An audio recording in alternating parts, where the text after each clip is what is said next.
nên xong tao làm chiếc này cho sậu khoa sậu chua nào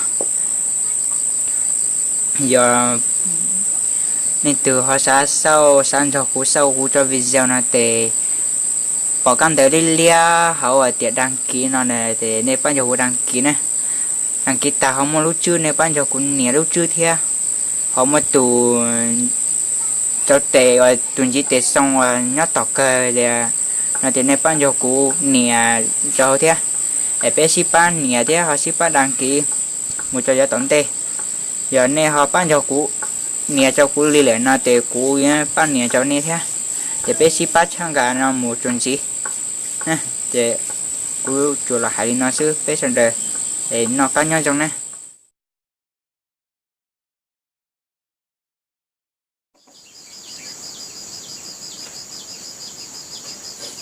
ô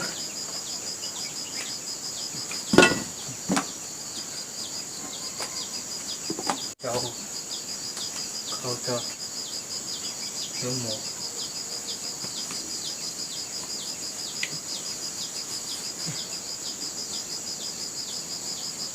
chia ít tờ xe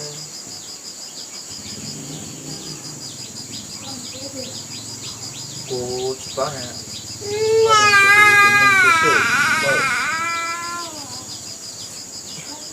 sao đều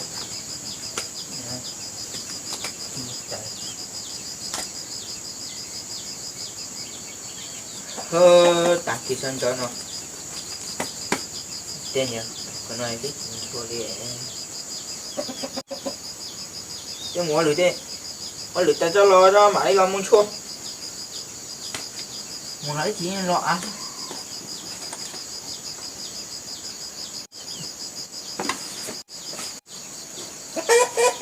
chỉ muốn giá tờ đó chết tờ thôi ai em vừa vào đây tàu đó tờ đi tàu tờ cháu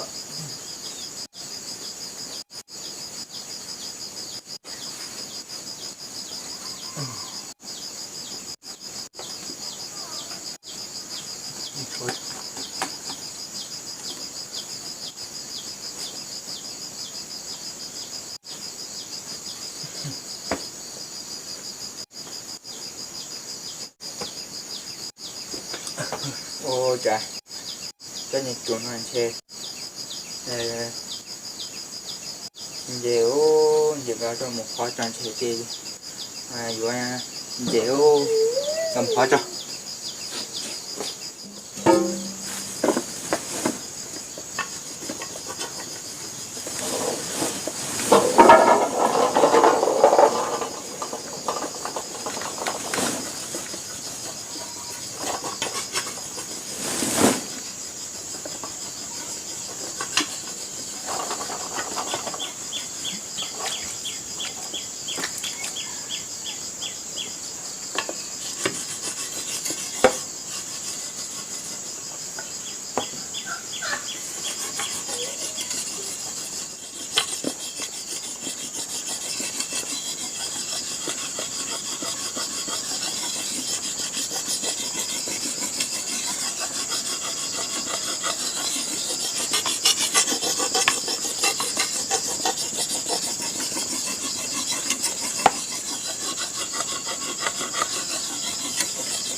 ô thì chặt chuyện rồi tông tê lại chứ khỏi chứ chê nữa chắc một chùa tông đi xịt co lại xin chê luôn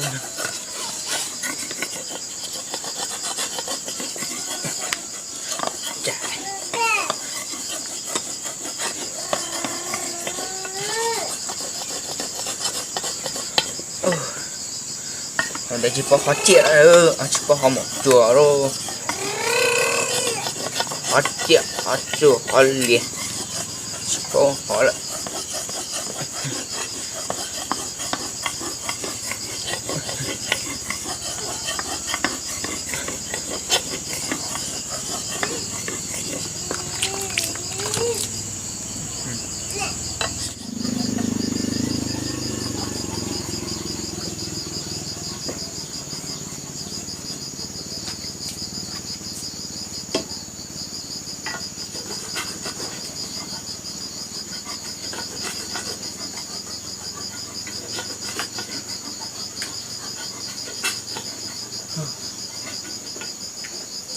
tao luôn chèn chẹn gì luôn nên nó hâu dễ thiệt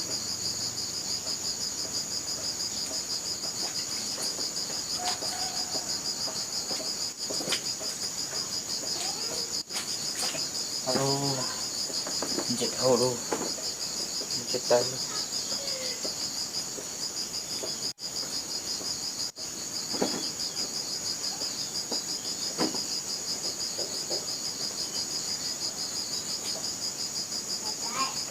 chết tay cho chết tay cho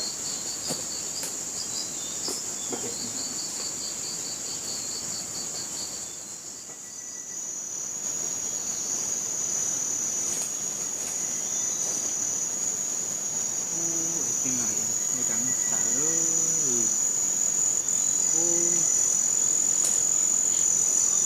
cái này cái gì luôn tại vì em chơi trong sẽ tập tạo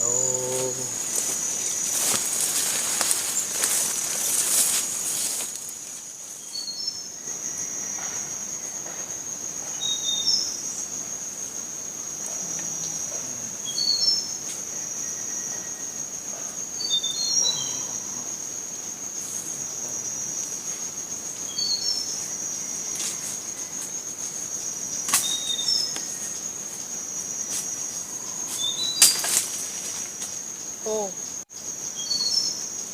vấn đề này nó ra tới đây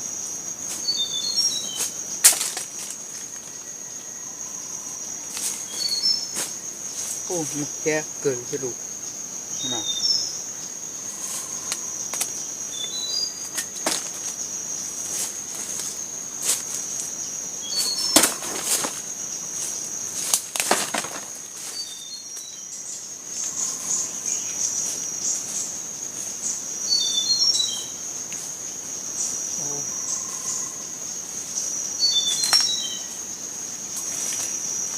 ô bây giờ nó sao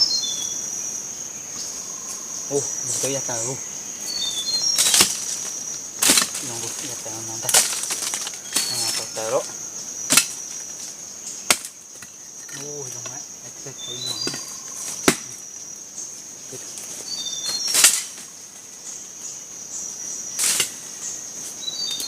ô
lo luôn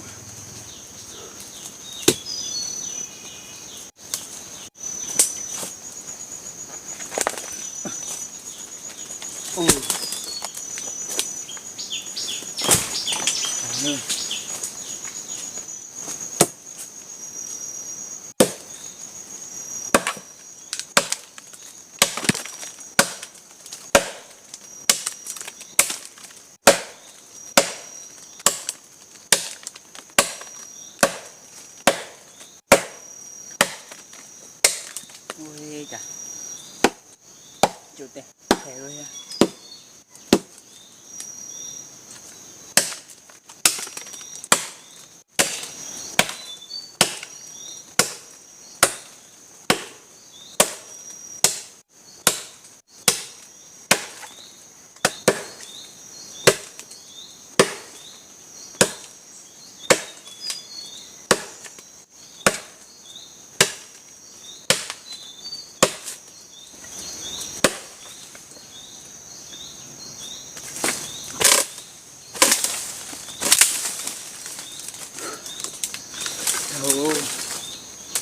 bỏ già luôn.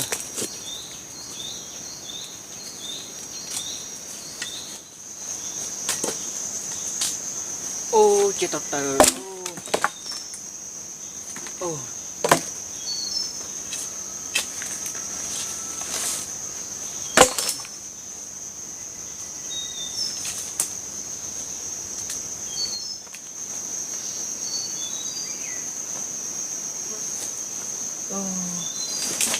Ikan kilo.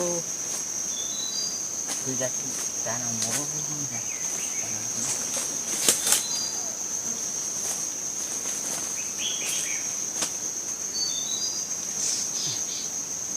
Ikan.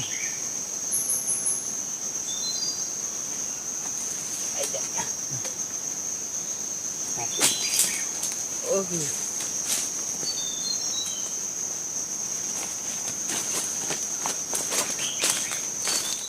Kilo.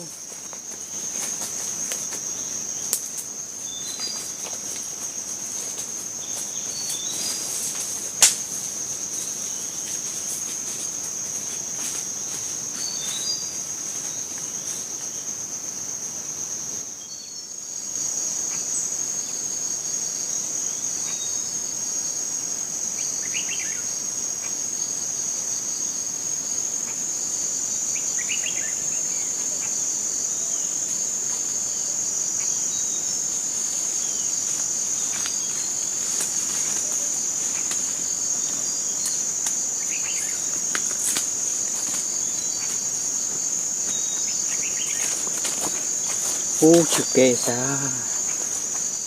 Chục kê luôn.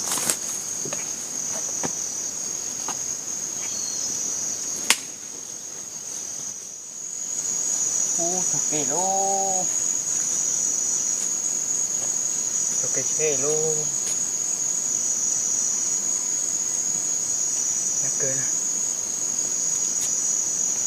Chế cho luôn. Ôi trời chế luôn.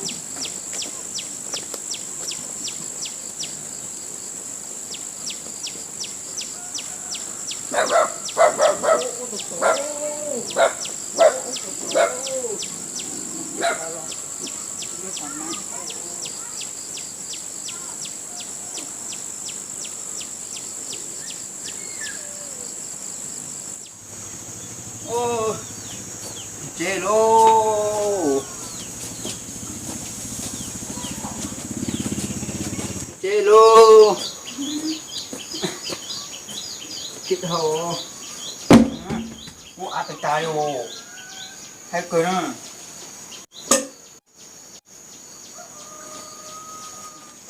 chê luôn chê luôn hồ